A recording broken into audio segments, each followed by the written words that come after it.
Hello and welcome to the first episode of the Uncommon Energy Pokemon TCG podcast with your hosts, yours truly, Trainer Chip Ritchie, and the regional champion, five-time regional champion, Azul Garcia Griego. What's going on, Azul? How you doing? I'm doing good. I'm doing good. Excited to get our first episode out there and on the way. And we got a lot to talk about with regionals just happening and a regionals coming up. That's right. Brisbane Regionals just happened down under over in Australia this past weekend. Lots of results to talk about there. Of course, Mew VMAX ended up winning, but we'll get more into that later. And then Salt Lake City Regionals is happening this coming weekend in the States, in America. So we're going to try to get the Pokemon players prepared for that and maybe kind of analyze as well what we think happened in Brisbane, why the decks did well, why they did well, right? But before we get into it, since this is our very first episode, I thought it would be a good idea for us to just kind of break down a little bit about who we are, what we do with Pokemon. My name is Chip Ritchie, Trainer Chip Online, and I've been playing since like 2015 in the Pokemon TCG. I've been a lifelong Pokemon fan. I had Pokemon cards and stuff when I was a kid, but got into the competitive game back in 2015. I've qualified for Worlds 2 times in the 2017 and 2018 season. But outside of those 2 seasons, most of my focus in Pokemon has been on creating content and also doing commentary. I did a couple years of grassroots commentary, going to regionals with various different casting companies, and then in January of 2020 got invited to be a part of the official Pokemon TCG commentary team. So if my voice or name sounds familiar, it may be from watching an official Pokemon broadcast. I have loved getting to do that, and that is kind of where I'm at right now in the Pokemon TCG. Azul, why don't you break it down for us, a little bit of your backstory? Yeah, so Azul Garcia Griego. Most people know me as AzulGG, which is just my initials. And I've been playing the game since like 2010, pretty much competitively, or very competitively the whole way through. Some years, I guess I haven't gone for my Worlds invite. Some years I have, and then really took a turn for or an uptick in that, and a turn for the better, I guess, in 2015 or 16 when I won the Orlando Regional Championships, and kind of took on Pokemon full time later that year as far as like content creation goes, with YouTube and Twitch, and then just kind of going to pretty much every major event that I possibly could. And I've kind of been doing that for a while. Of course, the last couple of years, less events, but still plenty of content to be made. So I've been really grinding it out on Twitch and YouTube, and plan to just keep going forward with everything coming now that we're coming back into that the IRL competitive play. Yeah, and I know we're both very excited for that. And yeah, that's a little bit of our backstory, who we are. We both love the Pokemon TCG. It is a huge part of both of our lives. We are very involved in this game, in this community, and we wanted to kind of evolve our content a little bit. We're both established on YouTube, established on Twitch, but wanted to do something a little different and started up a podcast. So it's kind of funny. I think both of us had kind of separately had the idea of like, I kind of want to start a podcast. And I came to you and threw the idea out there, and you were immediately like, yeah, I've been wanting to do that. Let's make it happen. Yeah, it's something I'd been thinking about for like a while, even like, I don't know, maybe even like a couple of years ago. It's something that I've always had on my mind. Like, Sure. people do it. It seems Hmm. cool. I like being on other people's podcasts as like a guest. It's always fun. And it's like a different way to kind of give your own thoughts and opinions on just information out there, on the competitive Pokemon TCG. I'm excited for it. I'm excited for our first episode, and then hopefully get better and better at doing it, as well as this is just kind of both of our first times, hosting something like this. Yeah, there will certainly be some bumps along the way, especially on the technical front. We've already been trying to figure some stuff out that we've run into, but as long as you guys bear with us, hopefully everything will come out just fine. This podcast should be live on YouTube, but also on all major podcasting platforms: Spotify, Anchor, which I think is actually just kind of the same thing, Apple Podcasts, Google Podcasts. Um, there's a bunch of other ones on there. I think like 9 or something like that, 9 different podcasting sites. So, yeah, you can find us just about anywhere. And the name is Uncommon Energy. All you got to do to find us is just search us up like that. And before we get into Brisbane, I just want to talk a little bit more about kind of getting this thing going, where that Uncommon Energy name came from. So, whenever we talked about starting the podcast, we were both like, yes, let's do it. We're going to start a podcast. What are we going to call it? And that was like, I think when we first talked about this, it was like 2 or 3 months ago at this point when we first talked about a podcast. Yeah. And then now it took the biggest holdup, I think, was figuring out what we wanted to call it. And we bounced like quite a few different things around. And this is where we ultimately ended up. Yeah, I mean, it's like the hardest part, I feel like, for sure, because it's easy to just do it, right? Yeah, it's easy just to do it and then talk about the things that you want to talk about. Yep. But the name is definitely the hardest part I think it's the hardest part so far that we've run into is coming up with a name for the podcast for sure. But I think we landed pretty well on the Uncommon Energy name. We don't want to like go too far into being attached to the Pokemon game. But I think we got a pretty good name for both halves of that. Yeah, it's a name that is relevant to Pokemon, right? Uncommon, like the card rarity for Pokemon. Energy is a huge part of the Pokemon TCG, and most special energies are uncommon energies as well. But also, maybe we bring a little bit of different type of energy to the podcast. Something that some may consider uncommon, and here we are. And yeah, like you said, I don't think we wanted to. It's a name that I feel like if it's about Pokemon, like it makes sense. But if you just see the name, you're not going to immediately associate it like, oh, that's a Pokemon podcast, which I think leaves us open to other avenues in the future, which is something we both wanted to do. We love Pokemon; it's what we're all about right now. But if we want to talk about other things in the future at some point, I think we're going to do that, which I think is great. So yeah, this is a new form of content for the both of us, and I think we're both really excited. Now moving into Brisbane, so down under in Australia, there was the Regional Championships this weekend. Before we talk about the results, though, this was the very first Pokemon tournament in over 2 years. And obviously, we are living in a completely different world right now in March of 2022 compared to where we were in February, March of 2020. Things look a lot different. And we've been through a global pandemic, and COVID is still a very real and raging thing. So there had to be certain protocols in place that Pokemon has stuck to, and so we're just going to talk about some of those things that went down in Brisbane and how Pokemon's COVID protocols kind of interacted with the realities of playing the Pokemon TCG. So the regular protocols were obviously in place. Masks were required for all people in the venue. Vaccination, of course, was required as well. And Pokemon did scale back on the required testing. They kind of took that away just a couple weeks ago. Originally, you were going to have to be required to get a test as well. And you couldn't do like an at-home test. It had to be a PCR test, which it kind of just added another level of it was kind of more just a pain than anything, I felt like. Yeah. And so I honestly am very fine with the fact that they scaled that back. I'm vaccinated, I'm boosted, I'm ready to go. I'm totally fine to wear my mask.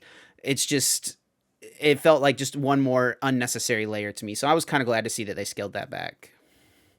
Yeah, I don't know. It did feel a little bit like, I don't think it had to be a PCR test. Like, I think you could do some kind of at-home test. What I had read was that you could do an at-home test if it was signed off on by a doctor. So if you had a doctor at home, like a senior or something, like if their parent is a doctor, right? Like, or okay. If you as an adult you have a parent that's a doctor that could sign off on it for you or something like that, or a family member. But yeah, it was definitely, if it was just an at-home test, no big deal, I don't think. But it's just you had to like make appointments and stuff, and depending on insurances and things like that, sometimes you'd have to pay, because if you're a healthy person trying to get a COVID test, it's a little bit harder than if you're someone who feels like they've been exposed or sick, right? Then it's a lot easier to get a test. So it was a little, I think it was kind of a fine thing that they scaled it back, because, if you're vaccinated, if you're wearing a mask, you are very safe and protected from the COVID-19 virus. So Yeah, it definitely felt like a little bit it didn't feel like a little bit extra to add on there. And then like they definitely couldn't do at-home tests because that'd been impossible to like check to make sure everyone actually did their right, at-home test and when exactly. they did it. So yeah. I mean, it was Yeah, something I think like it's fine. I was gonna do it if I had to do it, right? Like, Yeah. and you would have as well, and I'm sure most players would have. But it just kind of feels like it added an unnecessary extra layer to something that was already gonna be very safe, requiring masks and vaccines. Definitely. But in Brisbane, we saw kind of a little bit further enactment of the COVID protocols, and a little bit of a conversation I saw sparked up on Twitter at the start of this week was about the inability for players to touch their opponent's cards, which is actually not something that is mentioned in the written Pokemon COVID protocols, but I believe just a decision that was made by whatever tournament organizer there was, or maybe someone at Pokemon who was at the event. I don't exactly know where the ultimate decision came from, but what I do know is that Pokemon players were not allowed to touch their opponent's cards, which includes cutting your opponent's deck, shuffling, or checking the discard pile, which I think a lot of people were a little concerned about. Does this leave options for your opponent to stack their deck a little easier? Does it leave options for your opponent to be touching their discard pile more than they necessarily should be? Open up opportunities for someone to slip something from their discard pile back into their hand, stuff like that. These are all kind of complaints I have seen on Twitter. What are your thoughts, Azul, on kind of that mentality? Is this really that big of a deal? I mean, yeah, so it isn't in the TPCI protocol or whatever thing they put out there. So is this just a TO like, oh, it makes sense that you shouldn't be able to if you touch your opponent's deck, there's a higher chance that you actually get you know, can get COVID. And then the Mm-hmm. TO was like, okay, so you can't cut your deck, you can't shuffle the deck. It's just like a TO's decision. I talked about this a little bit on my stream, and I was like, if a scientist comes to us and is just like, yeah, it's going to be quite a bit higher chance that you're going to potentially get COVID from your opponent if you guys are touching each other's decks, then I'd be like, okay, it kind of makes sense. But I actually don't know. We're all in there in a room, masked up, vaccinated. Is this actually going to increase the chance, of catching something by not cutting or shuffling or checking your opponent's discard pile? Like if it's not, then it's kind of one of those things where it's kind of like I was trying to come up with the term of it yesterday on the stream as well, where it's basically it doesn't do anything, but it makes it kind of look like it does something. You know what I'm saying? Sure. Because if it doesn't actually increase the risk of catching something past the past what we already have going on, the max, everyone's vax and all that stuff, then there's kind of no point to have it there. You know what I'm saying? It's like an extra, it's like a second layer of bulletproof glass when you already have a layer of bulletproof glass or something. You know what I'm saying? Yeah, Like, sure, sure.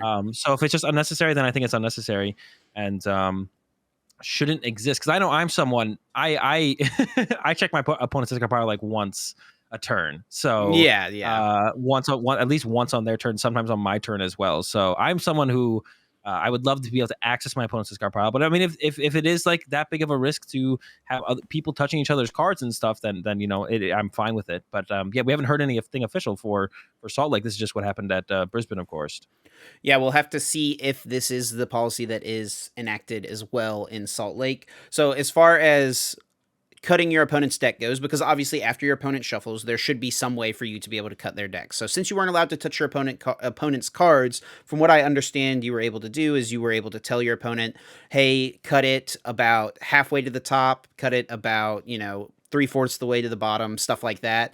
Or your opponent, kind of what I think I've seen on Japanese streams is after shuffling, the player will set their deck out into 3 piles, and then the opponent can say, okay, this is the bottom pile, this is the middle pile, this is the top pile, and you can order them however you want, which I think is a fine solution to that. But, like you said, in this, is it really unnecessary, a solution that needs to be had, right? So like I said, there was some kind of conversation online about this opening up the door for potential cheating, for potential shady things to happen. Is that something that you would be worried about with a policy like this, Azul? Not really. And I hate to see those kind of discussions happen because I think it's just like such a weird, negative way to look at anything in life. Like, why is the first thing you worry about is cheating? Like, how is that like the first thing you think about? If it's actually protecting people, from potentially catching something, If it's like a reasonable extra layer, you know what I'm saying? Like if we're not wearing bulletproof class and this is the bulletproof or bulletproof armor and this is the bulletproof armor, then we should be wearing it, right? That's what, if it is, then we should be wearing it. But if it's, a third layer of bulletproof armor, I mean, at some point we won't be able to walk because it's way too heavy and we're just going to fall over, right? So we're gonna be waddling around, right? exactly, right? So I can't even imagine like that would never be like something I would think about. And I don't care. Like I don't care if the chances of cheating do go up from this. I'm just hoping no one cheats, and that if it is, if this is that first layer of bulletproof armor, then we should be wearing it, and we should not be cutting and shuffling our opponent's deck. And that shouldn't be a discussion or a problem to really think about. It just feels like a weird kind of way to think about the situation. We should be happy enough that we're getting to play in an IRL event right now. Overall, I think. So this is how things were in Brisbane this past weekend. It's yet to be seen what the policy will be in Salt Lake. Maybe Brisbane was just kind of a test to see if there's any issues, something like that. Because in the written protocols right now, there is nothing that says you can't touch your opponent's card. I think there's actually a sentence that literally mentions being able to touch your opponent's cards. So if that is the case, if it's written down in their COVID protocols, and then when we get to the tournament, the TO says, hey, just so you know, you can't do this, I feel like that'll be kind of a confusing thing for some players. So it's just yet to be determined how that is exactly going to play out. So now we'll move on to the results of Brisbane. Enough about all the COVID stuff. Let's talk about some Pokemon cards and break down these results. So there was 181 players in this event. Pretty decent size for an Australian regionals. Usually the Australian regionals are a good bit smaller than the rest of the world, just a little bit smaller of a player base there, but still some amazing players. There was 8 Swiss rounds and then a cut directly to the top 8, which was played on the second day. So what we're going to look at here is the top 16 decks and players and kind of break down the meta share of the top 16, the best finishing 16 players in the room. 7 Mews, 7 Arceus variants, and then 2 Gengars. Now, I know it's been a long time since we have had Pokemon tournaments, but it's pretty rare, and I can't really think of any time at all in Pokemon history where in the top 16 there was only 3 different types of decks, which I guess maybe isn't quite fair to say since the Arceus variants can differ so widely, right? But Yeah. it's kind of just 3 different strategies, it feels like. Yeah, I mean, I think the Arceus variants are definitely quite a bit different from each other. Some of them are actually the exact same. I think it was, or were they all completely different? Actually, there was two that were playing Inteleon. So yeah, just to break down the 7 Arceus variants. Second place was the Duraludon Arceus deck. Then we've got a Dark Box Arceus, which was kind of the first time that we've seen the Dark Box strategy have the Arceus thrown into it. Same thing with Suicune, which made top 8. A Suicune deck, which has been a very successful deck in the past, thrown in with a couple of Arceus in there. We've got Ice Rider Arceus. We've got the Counter Arceus, which is just kind of the version of the deck that, plays the Galarian Moltres V, the Galarian Zapdos V, the Zamazenta V from Brilliant Stars. These cards that are just meant to counter whatever weakness your opponent has. So we got that one, and then 2 players who are on the Inteleon version.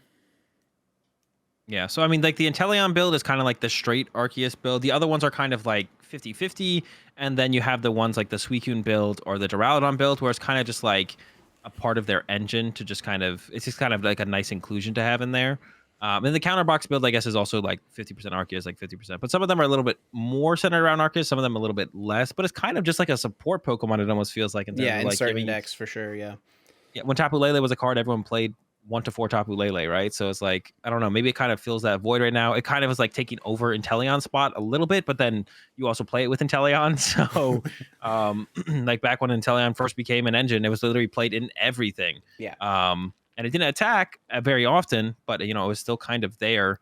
So yeah, I don't think it's like too big of a shock. It's like the big new card that is very versatile because it's just kind of a colorless Pokemon. And I think it's kind of working as intended from the creators of the game for sure, though. I don't think anything's too big of a surprise to them for sure. Yeah, colorless Pokemon that deals 200 damage and accelerates energy and has an insanely good consistency ability. I think it's just obvious it's going to fit into a lot of different stuff, right? Which is what we have seen happen. So the deck the deck that did eventually win the event was Mew VMAX. I think to just about no one's surprise, and then also to no one's surprise, one of the best players in the country of Australia, Natalie Miller, was the one piloting it. And there was actually a few people on this exact 60 or 59 cards, I believe they said on Twitter. I know Kywin got top 4 with the same list. I believe there was another player in top 16 and another player in top 32, all playing the same 60 or around the same 60 of this Mew VMAX list. So Azul, break it down for us, kind of the unique things about this list compared to what the other Mew lists have been like previous to this event. Yeah, I mean, there was like a couple things that maybe stood out to some people, which was like most people have been cutting phones towards the end of last week, and there was 4 phone in this build. The echoing horn was the next one, which pretty much everyone had been picking up on, I think, towards the end of last week. It's just like such a solid inclusion in the deck. But if you didn't know, echoing horn is good. If you just figured out from the Brisbane Regionals, it's very good in there. It's been good in there for a while. And of course, the biggest or the biggest inclusion / not inclusion was how many DTE and the lack of basic energy in the build for sure, which it's one of those things where you look at it and you're like, what, that's weird, that's crazy. But then you think about it a little bit longer and it's like, well, it kind of just makes sense. Why would you attach 1 energy from turn when you could be attaching 2 when it doesn't really matter to have basic energy included in the deck? It doesn't really skew any of your matchups enough to keep including those, even though Duraludon is a deck. I mean, Natalie even took it down in the finals. So I guess the final thing, like the last one would be just only 2 stadiums. Yeah. Path to the Peak, of course, very good against Mew. But I think for the meta, it wasn't that bad of a call. And I think maybe moving forward, it's just correct to add a couple more. Yeah, it seems like an easy change if you feel like there's a lot of Path to the Peak decks in your area, or if you're expecting a lot for whatever regionals you're preparing for, you might want to play a few more stadiums. But if you're just expecting a bunch of Mews, having a lot of stadiums is actually pretty bad, especially if you're playing all the same stadium as the other Mew players, because then it's just an unthinnable card that clogs up your hand and means you get to draw less with Fusion Strike system. Yeah, exactly. Yeah, because I think only like going into that tournament, Ice Riders and Teleon was the only deck that was like consistently playing Path to the Peak, and they were playing like 2.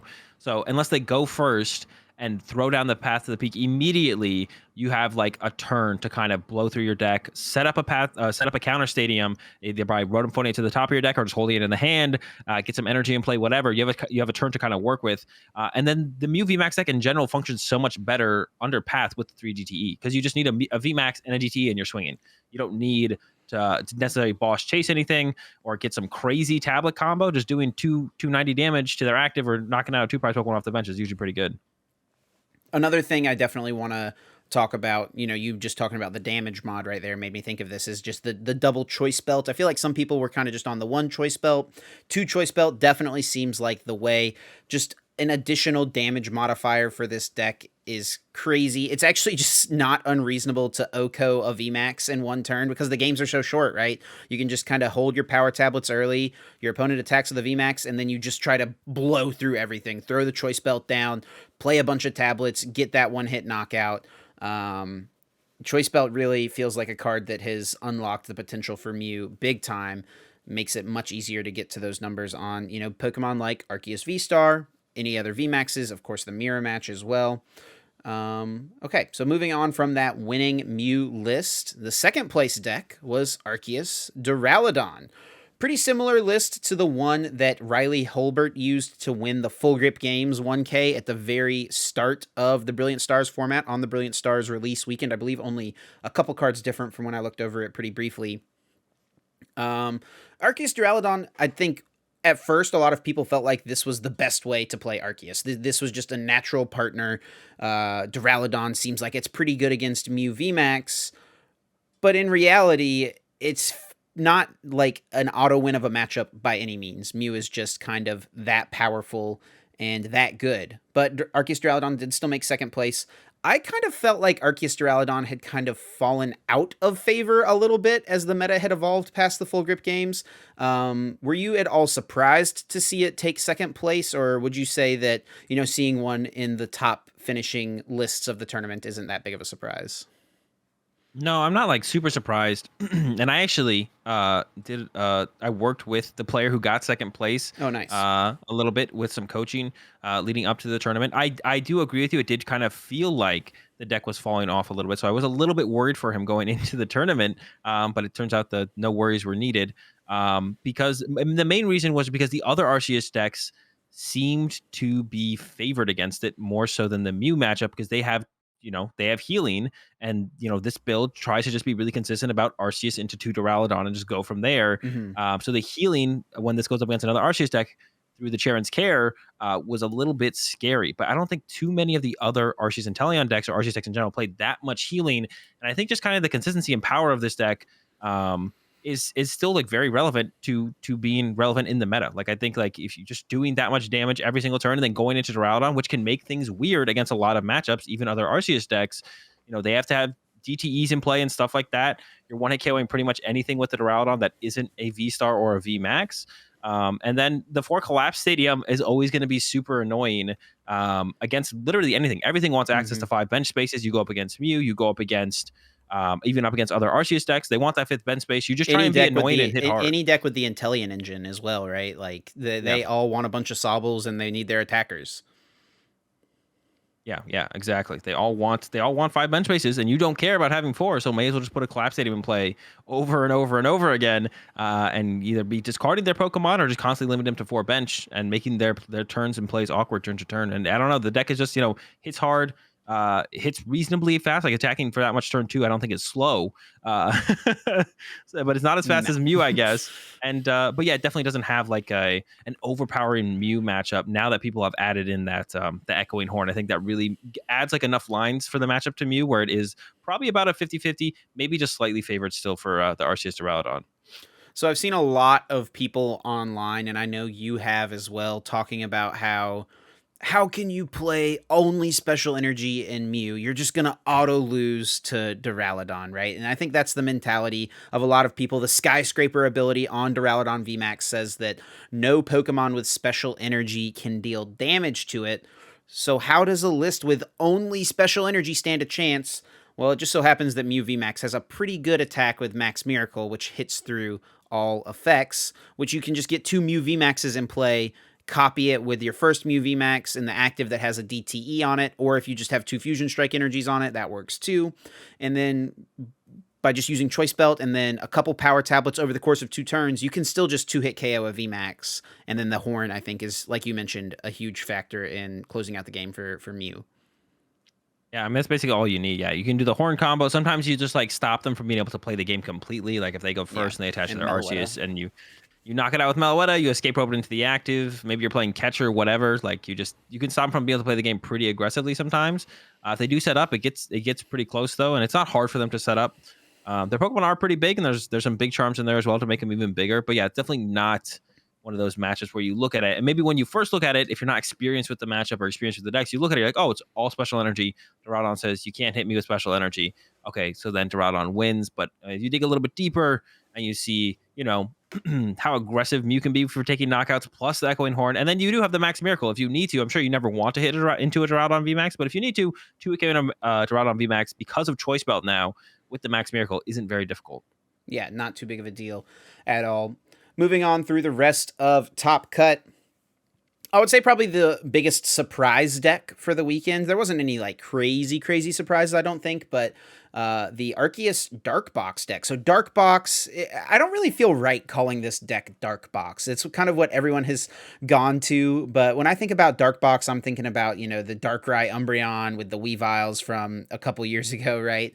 This is like the Moltres Inteleon Hoopa deck, which has been a little popular. Most people previous to this were playing it with the Galarian Weezing, which has the neutralizing gas ability to turn off your opponent's abilities. But Peter Lowe made top 4 with an Arceus Galarian Moltres and Inteleon deck. So having all these strong 1-prize attackers and then just kind of throwing in that powerful 2-prize option of the Arceus V-Star and taking it all the way to get top 4. Yeah, it's an interesting take on the build. I don't know how much Weezing is just really weak into Arceus. Yes. I think that's Arceus, really why people are off of the Weezing now, because it's still good against Mew, but it's just useless against Arceus almost. Yeah, despite shutting off the Starbirth ability, like if they just have the DTE, right, they get the knockout, set up the next attacker, and then you're not doing very much to a 2-prize Pokemon. Sometimes you're even 3-hit KOing it.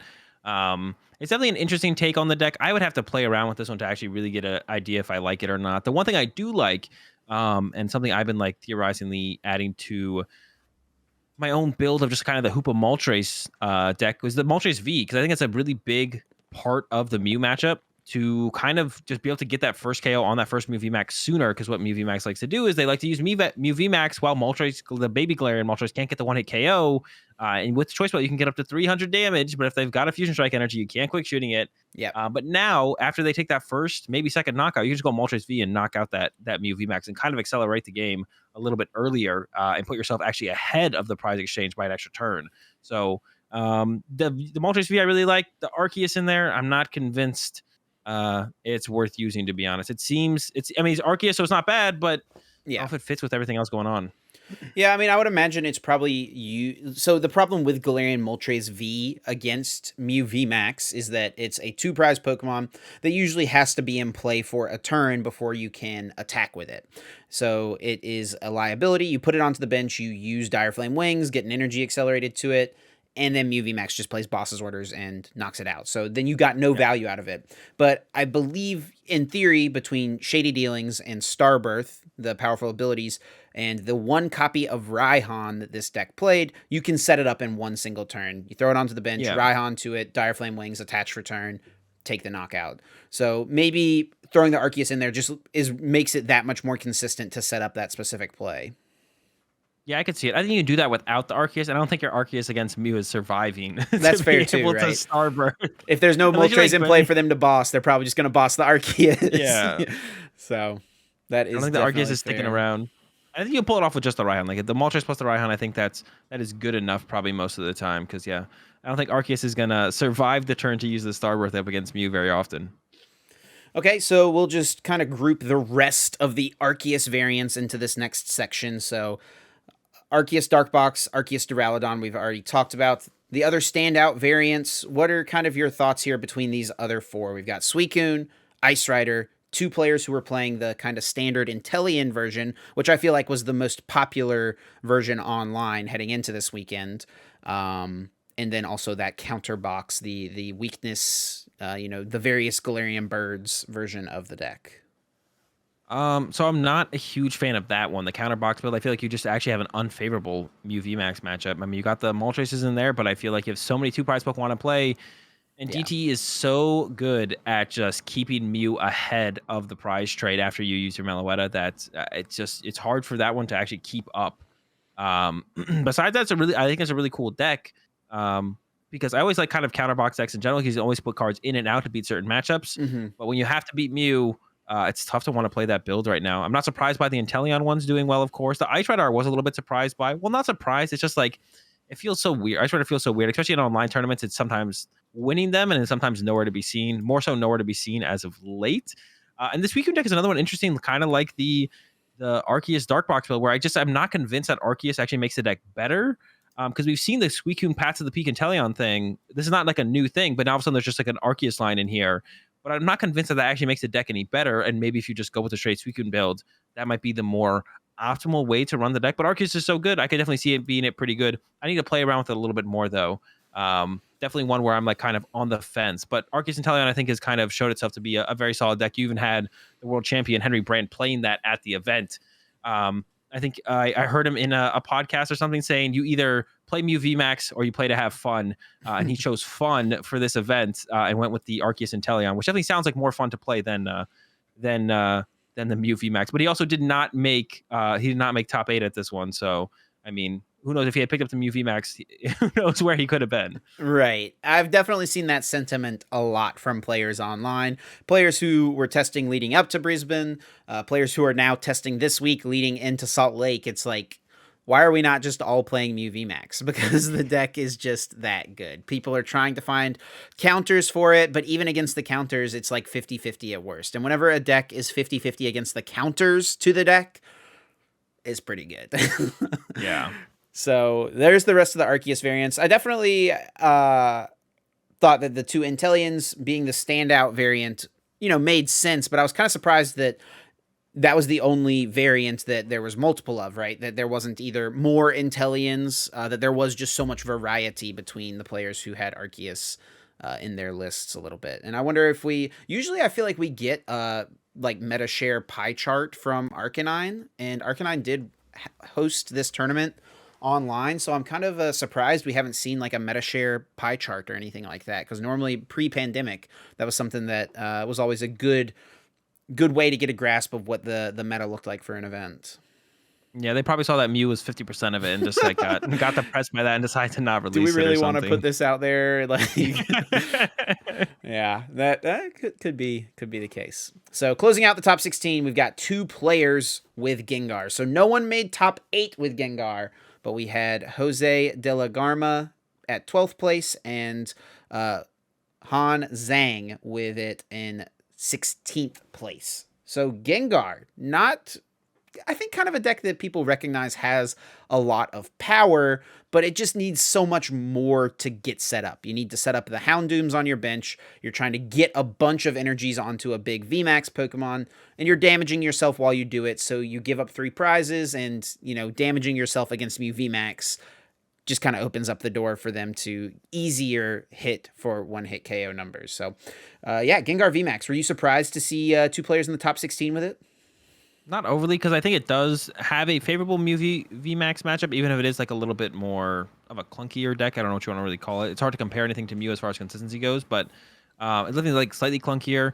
The big question mark for me was kind of like, how is the Arceus matchups? And so far, it seems like it's pretty 50-50 against most Arceus decks. And the Mew matchup, while it is favored, I want to say, it's not like extremely favored. You're maybe looking at like 45, 45, like, yeah, maybe yeah. 60-40. It's not extremely favored for the Gengar deck. And then like the Arceus match was good as I was kind of curious about, but it seems to be pretty close. But I mean, if a Gengar build can be built to handle those 2 matchups, and we did see one of them had the Stone Journer, one of them had the Single Strike Urshifu, so a couple fighting attackers in there. Of course, I think most people played the Dunsparce in their Arceus decks, but even then, forcing them to get the Dunsparce or catching them off guard in game 1 and getting the kind of a big upper hand by utilizing your fighting Pokemon can be a pretty big deal as well. So if that's what you need, and that gets you that matchup to at least 50-50, because I can't imagine it being worse than 50-50 when Gengar can one-hit KO Arceus. And I feel like the deck's in a pretty good spot. I'm not surprised really that a couple made it in there, especially with Mew being so popular. You got a favorable Mew matchup, then that's usually a good place to start. You just have to beat a couple other things to kind of, push through to something like a top 16 or a top 8. Sure. You talked about the 2 fighting Pokemon. One player played Stone Journer. One player played the Single Strike Urshifu V. They have pros and cons to both of them. Single Strike Urshifu V is a little better against non-fighting weak Pokemon because it can still hit for a lot of damage with Impact Blow. But Stone Journer, it has a lower base damage, but it's a 1-prize Pokemon, so that makes it a lot more valuable in something like the Rapid Strike Malamar matchup to have that 1-prize option. And yeah, it can still hit really hard as a 1-prizer, even though it's not going to do as much to a non-fighting weak Pokemon. So do you have a preference between either of those 2 fighting types in this deck? Yeah, I think you'd favor the Stone Journey. You already have Gengar to get those numbers that Urshifu would get, and then especially up against the Arceus matchups, the second Arceus, the next Arceus is going to always KO you, but it could be 1 prize card versus 2 prize cards. So I don't see a reason to ever give your opponent that extra prize card in that situation. Maybe they didn't even remember Stone Journey existed, and we're just like, well, I want a fighting single strike Pokemon. I'm going with the Urshifu's the go-to. Maybe they didn't even remember Stone Journey was a card, or didn't even know about it, to be honest, because it's one of those cards that, besides like the single prize, single strike deck that was played a little bit last format, you never really see that card ever. So Right. I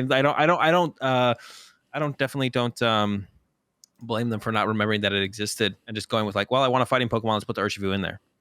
So for the support, just one last thing on the Gengar deck. Both players were playing a 2-2 line of Bibarel with its Industrious Incisors ability. Something I think a lot of players were excited to see come out in Brilliant Stars. Of course, great memories of playing with Octillery for quite a few years. Great card from the Breakthrough expansion with Abyssal Hand. Players, I think we're excited about this card, but there's so many other draw options out there. It didn't really make much sense to play. Like, you obviously don't want to play to Mew VMAX. Arceus kind of pairs the best with Inteleon, it feels like right now. And then obviously Starbirth is also great for consistency. But Gengar is a deck that doesn't really have great draw power. It feels like that's kind of the one area it's lacking most. So Bibarel is what these players chose to kind of fill that void for them. Yeah, I think it makes a lot of sense. We've been seeing actually like a ton of success from like all the successful Gengar decks in online tournaments have had the B Barrel in there, and I think B Barrel actually just combos really well with Battle VIP Pass Yeah, yeah. because you're trying to just maximize your outs to basic Pokemon on the turn one, and you very often end up with like an extra Houndour or an extra Gengar in play. So why not make it a Bidoof that becomes a B Barrel that is good for the rest of the game to help you draw cards? Yeah, you may as well take advantage of that. And yeah, it fits in combos really well in there, for sure. Well, any last second takeaways or thoughts from Brisbane? Any other big surprises to mention, and any other just kind of thoughts on how the meta shaped up? No, I mean, it's nothing too crazy. Mew was, I guess, was it the most popular deck in top 8? It was tied for, I guess you tie it was the most popular deck in top 16. No surprises there. A bunch of different Arceus variants, which is cool to see. The most common one was the Inteleon one, which was expected, because of the, what we've been seeing from people playing Arceus going into that event. Most people were playing the Inteleon build. And then the Gangars were the biggest surprise, I think, out of anything. 2 of them in top 16. I guess that's not really a huge surprise, but out of things that could be surprises, I guess that's kind of it. But Sure. nothing too shocking for sure. Okay. Well, we will move on from Brisbane. Congratulations to all the finishers and, of course, to the champion, Natalie Miller. Great play, and well done. Congratulations. So moving on, before we get into our preview of Salt Lake and how Brisbane will impact this upcoming tournament, we got a fun little segment here, Azul, and I'm excited for this. This is, the kind of fun stuff we get to do. And we got a little game we're going to play every single week. This is going to be a recurring segment on the podcast called Guess That Flavor Text. And it's something that the listeners at home will get to play along with. Each of us, each week, will pick a card and read the flavor text on it. So if anyone does not know, each Pokemon card has a little bit of extra text in the bottom right-hand corner, which is commonly referred to as the flavor text. It gives you just a little bit more, a little spice, added on to the card. And it's always a little fun little blurb. Think of it like a Pokedex entry almost in the video games. And there's a lot of different Pokemon cards out there. So a lot of different guess that flavor texts to guess. So this week I have picked out a flavor text, and Azul is going to try to guess which Pokemon this flavor text belongs to. And you at home, please feel free to join in, of course, as well. See if you can figure out what Pokemon this is describing. It has special pads on the backs of its feet and one on its nose. Once it is raring to fight, these pads radiate tremendous heat. I forget the name of the Pokemon, but I now know what it is. But oh my gosh, what is the name? So what's your thought process? It's Cinderace's basic. But I don't remember what Cinderace's basic name is. There's Reboot, Cinderace, and... Did you play Sword and Shield, Azul? Yes, I actually picked Who was your starter, rabbit. Azul? It was the rabbit. The rabbit. But I don't remember what his name is now off the top of my head. It is... Scorbunny. Scorbunny, there you go. I don't know if you figured it out or you clicked on the link in the little spreadsheet, but... I did not click on the link. Immediately, once I reread it and I read the... on its nose part, I was like, oh, a pad on its nose.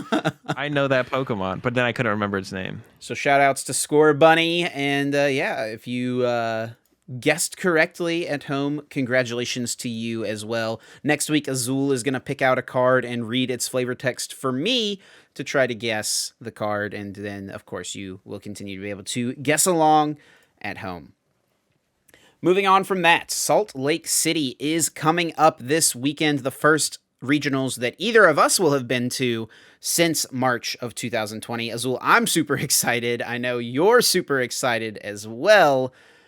But there's a lot of players who this will be their first time attending a regional championships, or maybe their first time attending a Pokemon tournament at all. So someone like you who's won 5 regional championships, attended dozens of them, what kind of advice would you give to players who this is their first major Pokemon tournament? Not like overthink it or worry about it. Just kind of go to have a good time. Of course, you always want to try your best. One tip that I give out regularly is make sure you drink some water throughout the tournament for sure. I actually had a streak of regionals where I would like remember to bring my water bottle and drink water throughout the tournament. And I've never felt so good throughout a regionals, day of playing 9 rounds of Pokemon, best 2 out of 3, than the tournaments where I remember to bring my water bottle and drink water, throughout the day. So drink some water, don't overthink it. Just go have some fun and play some Pokemon. Yeah, and I would echo that as well. Just if this is your first regionals, don't put any unrealistic expectations on yourself. Like Azul said, you obviously want to play well and do your best, but don't go in expecting to win the whole thing because, the odds are is it's unlikely to happen. It certainly could. Players out there have won their first regional championships that they ever went to. I believe Israel Sosa did that. But it's not very likely. And you're still probably, if this is your first regionals, that means you're probably still a newer player.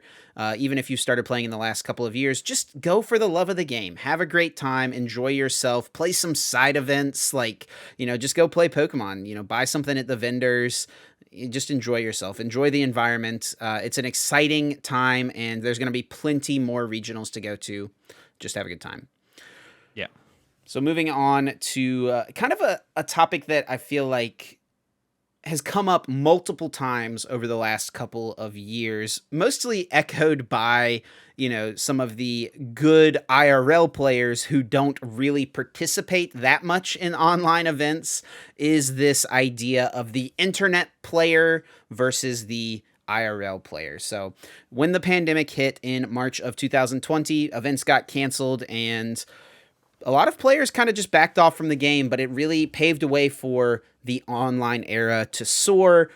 Online tournaments became huge. We've obviously had the Players' Cup events, we've had team challenges, and then the online limitless platform has just exploded into something that I don't think that anyone would have predicted at the start of the pandemic. And, you can go online to this website and find a Pokemon tournament at almost any time of the day, which is pretty ridiculous, any day of the week, which is awesome. So, huge props to Limitless.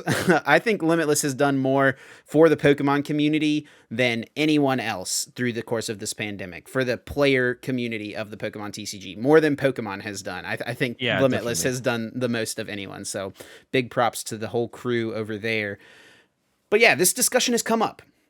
Do these online results translate into being a great Pokemon TCG player? And I think that's something a lot of people are going to have their eyes on. Some of these players who have popped up as winning a bunch of these online events, are they going to be able to continue to find success as we get back to these real events?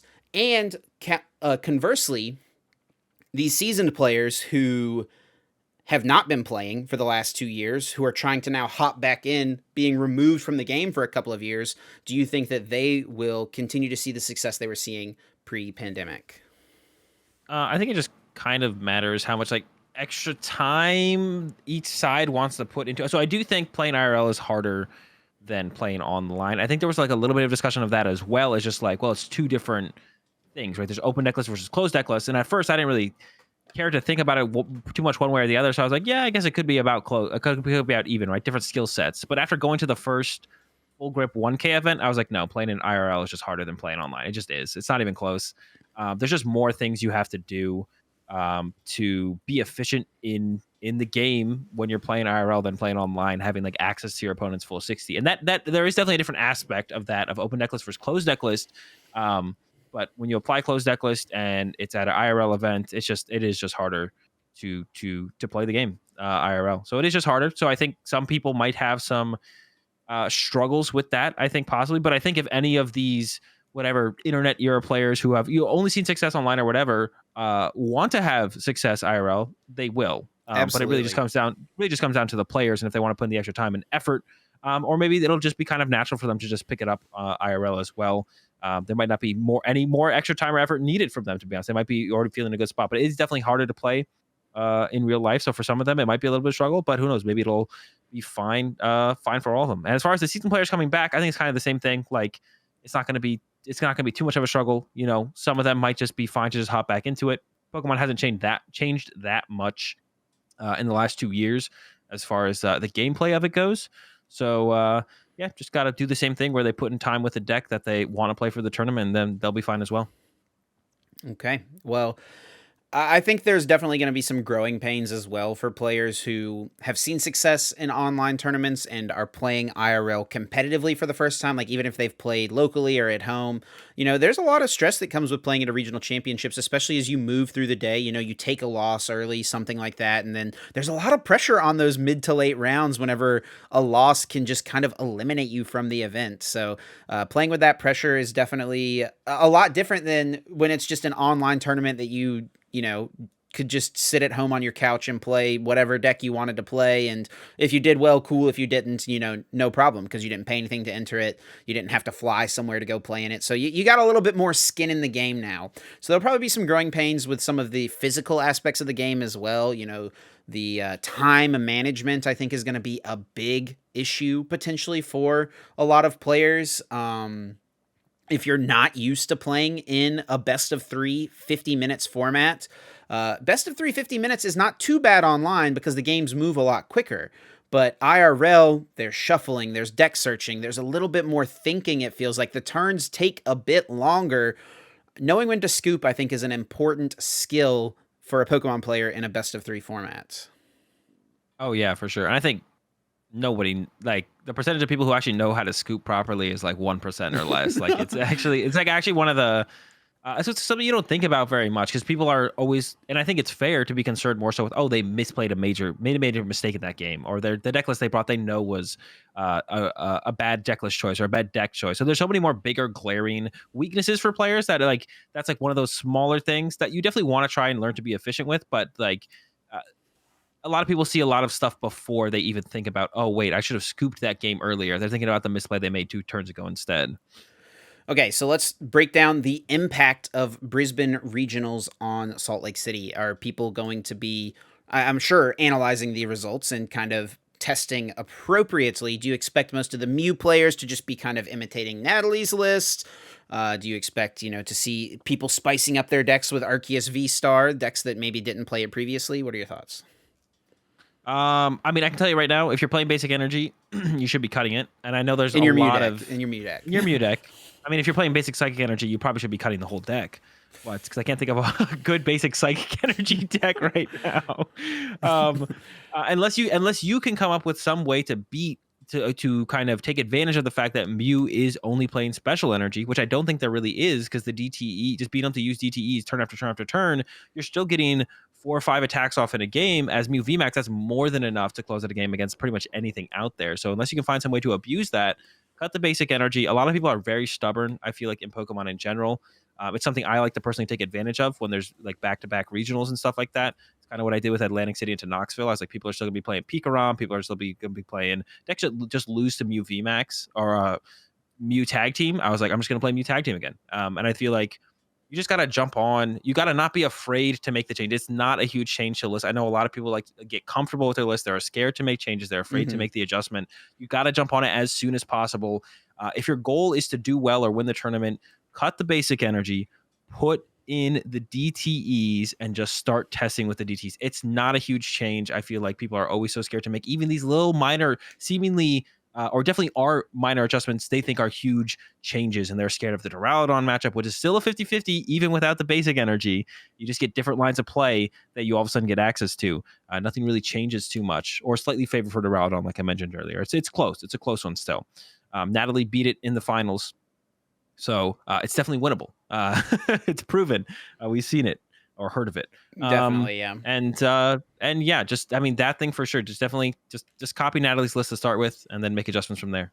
So one last thing about Mew that I want to make sure we mention quickly is Pokemon Catcher. It was a card that was played a lot in Mew in the last format, but pretty much for the entirety of this format, it feels like that's a card people have moved away from. Playing just the 3 bosses orders has kind of become standard, and that's usually enough gust. But I've heard some players talking online about putting catchers back in. I think players feel like it makes your mirror match a lot better, because you can gust a 2-prizer on turn 1 when you're going second, right? Whereas if your opponent just puts 2 1-prizers in play, you don't get that option whenever you're going first, since you can't escape rope up a 2-prize Pokemon necessarily. So what are your thoughts on Pokemon Catcher and Mew? So I actually had this same thought process recently with or I had this discussion with someone, and my thought process on it is, so look, I haven't actually been testing Mew a whole ton personally lately.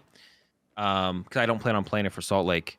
So I haven't been testing it like at all. I haven't played Mew pretty much at all. I was kind of on the DTE thing myself at the end of last week when I played it a little bit. And then Brisbane happened, and my thought process going into that was I'm just going to see what the Australian players do. I'm not going to like overly think any deck right now. I just want to see what they do. Right? I'm just going to abuse or use like their testing as my testing. Right? Just see what their lists come out with. Did someone break the format and they're bodying Mew VMAX with some dark deck or some Arceus deck or something? And we didn't see that. And I'm sure they tested catcher, but they also chose not to play catcher. I'm sure Kaiwin and Natalie and all them, some of the best players in the world, tested catcher and they chose not to play it. Sure, it might give you an advantage in the mirror, but how many games are you losing because you're opening double catcher against a matchup or a deck where it's irrelevant? So if they tested catcher and they didn't play catcher, I'm pretty confident you don't need catcher in Mew VMAX right now. Maybe they feel differently. Maybe they're just kind of waiting for the meta to evolve to the next step, and then everyone's playing catcher, and then no one plays catcher, and then that's when you play catcher. I'm not sure. But Sure. if everyone goes to catcher, that sounds like a terrible mirror match to want to play. But maybe those extra flips and those clunkier cards, they don't do enough to actually just outvalue just being straightforward and consistent. And maybe you don't actually increase your win percentage. But Yeah, if you're trying to fit catchers like, in, you're cutting into consistency, right? You're gonna have to cut Rotom phones. You're gonna have to cut some ball search cards potentially, or play still stick to 2 stadiums, right? So fitting catchers in takes up a lot of deck space. Yeah, so if they didn't play catcher, I'm comfortable just saying you probably don't need catcher, to be honest. That's where I'm kind of at with it, because I've not overly tested Mew, and it's something I don't plan on playing for Salt Lake City. So I would probably play Natalie's list +1 stadium if I had to pick a Mew VMAX deck for Salt Lake. Sure. All right, so let's kind of rapid fire through the rest of these. We're kind of running close on how long this podcast is going to go. So there's so many different ways to go with Arceus. If you were playing an Arceus deck for Salt Lake based on kind of the results from Brisbane, which one would you go with? Probably the quad Arceus deck that you actually had come up with. I played that the other day on stream. I went 21-4 with it, or 23-4 with it, I think, at the end. And I only lost to 2 dead draws and 2 Rapid Strike Urshifus. So there's a crazy win rate with that. Or the Arceus B-Barrel deck that I had initially come up with immediately when the set dropped. Mm-hmm. I still really like that take on Arceus. So something with Arceus B-Barrel or Arceus, the quad Arceus are my favorite takes right now. And I don't think there really is a best variant. It kind of depends on what else is really popular around Mew, because they all seem to do fine into Mew, or at the same, none of them are that much better, because you take the Arceus Inteleon seems to beat Mew as often as the Arceus box deck with Moltres V, right? So if they're beating it at the same rate, which one's best? It's really, what are you trying to beat around Mew? And then I think that's what you want to build your Arceus deck around. So it's really hard to pinpoint what is the best way to play Arceus right now. Definitely. I love that quad Arceus deck. I sent you that deck. I'd been testing it quite a bit, and it felt like it was pretty good. Just trying to make your opponent KO 310 HP Pokemon is insane. Just throwing big charms on the Arceus, and whenever I was playing the Arceus Inteleon deck, it felt like I was just losing games because my opponent would KO 2 Arceus, and then they could, they KO'd a Sobble early, and then they could just boss an Inteleon, and they won the game, right? I wanted to take away that option. So the deck is a little bit clunkier because you don't have draw power, but with the Pokegears, 4 Research, 4 Marnie, you're still drawing a lot of cards, and with Starbirth, you can kind of get out of some sticky spots. So that deck is super good. I know you did a YouTube video on it, so anyone interested in that can check that out on Azul's YouTube channel, because that deck is super, super good. And yeah, I think that it might be something I'm leaning towards. I would be leaning towards as well. So. Okay, so what is your opinions on kind of the 2 dark decks? We'll just kind of group these together. We got Gengar VMAX, and we've got the Dark Box. Which one of the 2 darkness decks would you favor? They're obviously quite different heading into Salt Lake this weekend. I think Dark Box is better if you can find a way to consistently beat Arceus. Okay. Otherwise, I'd go with Gengar VMAX, I think, because I think it can kind of beat most things. But you're just going to lose some matchups as Gengar where you just kind of dead draw against anything. You could just have a brick game, it feels like, or a really awkward opening or first 2 turns against literally any matchup. And if the other game was close, you just lost. So the other decks in the format are so consistent, it feels bad to play a deck that can be clunky, right? Yeah. So that would kind of steer me away from Gengar personally, even though you've got the B-Brills in there, you have that little bit of extra draw, but just the rest of the format is so insanely consistent. I don't want to drop a game or 2 in a best of 3 to, you know, just clunking up and not getting set up how I Yeah. need to. Yeah, B-Barrel's like another stage one. You're already trying to get out 2 to 3 stage ones on your second turn. B-Barrel's another one that's in the deck that's not more outs to just the other ones to begin with. So it doesn't like make the deck in the first 2 turns of the game. It doesn't make the deck all that much more consistent, anyways. So Jolteon won a pretty big online regionals this weekend, I think is how they kind of advertised the tournament. It was a Metafy event on Limitless. Yeah, a deck that I think a lot of people had written off since Brilliant Stars came out because people had Manaphy in their decks. Feels like people aren't really playing Manaphy right now. Is there a path for Jolteon to kind of pop in and still be pretty solid right now? Yeah, I think so. I mean, as long as your Arceus matchups aren't bad if they don't play the Manaphy, I think there is, because no one's playing Manaphy, because no one really should be playing Manaphy, because Mew checks Rapid Strike Urshifu pretty hard, especially with everyone playing Oricorio now. And then yeah, so the only thing, I mean, Jolteon always had a fine Mew matchup. It's not like it's favorable. It's usually about 50-50. Sometimes it feels favored for Mew. It just kind of depends on the lists. But I think it's okay. And if it ever does make a resurgence, people will just add Manaphy into their Arceus decks, and then Jolteon will have to go away for a little while and kind of maybe rotate in and out, kind of like Decidueye usually did. It's kind of the same as with Urshifu, right? I mean, Urshifu was a little different, you know, back in the Sun and Moon era where Mew was legal, right? Urshifu struggled a bit whenever Mew came in and out of lists. It was a little easier to deal with, I think, than the Manaphy is right now, for whatever reason that may be. But, I mean, Mew having the 10 less HP is definitely relevant. Yeah. But yeah, I mean, we kind of saw that where like the bench barrier would pop into people's lists, so Rapid Strike Urshifu would decline and play a little bit, and then because it declined, people pulled out the Mew, and then it's like, ooh, Urshifu's pretty good again. So Yeah. we definitely saw that a bit. Yeah, definitely. I don't think anyone's gonna add Manaphy for this weekend. So if I mean, out of these 3 regionals, I think there's a time to play for it, yeah. I think it's probably this one, because the next one might be, I don't know, like the next regional going into like Liverpool, there might be a lot more stadiums in the Mews at that point, because I think this is the regional where we might see an increase in Paths of the Peaks, and if people don't increase their stadiums in the Mews, then it's going to be Liverpool, where, you know, there's 4 Path, and now there's 3 to 4 stadium back in the Mew, and then that's a little bit worse for Jolteon going into there. So now's a good time for Jolteon. It feels like lower stadium counts in the Mew, and no one should be playing Manaphy right now. Like, even though I'm saying Jolteon is a good time to play Jolteon, still no one should be adding Manaphy to the list. So I wouldn't be surprised if Jolteon actually did something like a top 8 at Salt Lake City or something like that. Sure, I would be down to see it. That would be great. And yeah, one last deck to specifically mention, Rapid Strike Malamar really feels like it has popped up and, you know, seen a pretty decent showing in online events. There were none in the top 16 of Brisbane. The deck has problems, you know, it's a little clunkier and you still struggle to get one-hit KOs on to high HP Pokemon. But if the deck pops off, if you draw what you need to, you can beat all of these 2 and 3 prize Pokemon decks. Yeah, I actually think Rapid Strike Malamar might be the third best deck in the format if you clump all the Arceus decks together. I think it's like Mew, Arceus, Rapid Strike Malamar.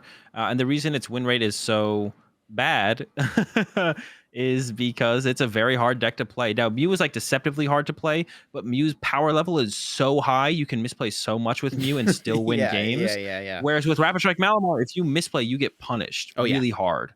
Really, really hard. So its win rate is terrible, but when you have good players picking up, like Tord got 9th in the regional tournament. Gabe Shumway has been consistently top cutting with it. Gabe has always been a very good, consistent placer in online tournaments. So, yeah, when the good players are picking up Rapid Strike Malamar, they are succeeding. Gabe Shumway has been favoring the Cinccino build. Tord played the Inteleon build. Which one is better? Who knows? But I think the deck is. I think it might be just the 3rd best deck in the format overall. It's got a great matchup spread right now. And the Cynthia's Ambition, really, that one extra card over the Brunos is really a big difference. Oh yeah, it definitely makes a big difference. And then like also with Bruno, you're shuffling a card back into your deck potentially. So, you know, with Cynthia, if you've got a couple cards in hand that are Rapid Strike cards, just drawing straight 7 or 6 off the top is pretty dang good. So any other potential surprises, any other decks that you hope to see or that you think we could potentially see in Salt Lake City? Is this meta counterable? Usually whenever we have formats where there's like an obvious best deck and then like a pretty tightly grouped 2nd and 3rd best deck, it's usually kind of easy to come up with things that can counter those things. Yeah, I don't think so. I think Mew has shown that it doesn't matter. It's not counterable. You can't counter Mew and then actually do decent against the rest of the format. And even then though, I don't even know. I can't even name a deck that hard counters Mew that would literally lose to everything else. Like I don't even think it exists. I think Mew is just that strong. I do hope if I had to pick, I hope even if this means I do terrible at the tournament, I hope that a couple decks that completely destroy Mew that no one's thought of show up. I hope people get some stuff out, put it together. I haven't been able to put anything together. Brisbane shows they weren't able to put anything together. There was like the Arceus Dark Box ish deck, but that thing, Natalie beat that in top 4, right? So like Yeah. it obviously doesn't destroy Mew.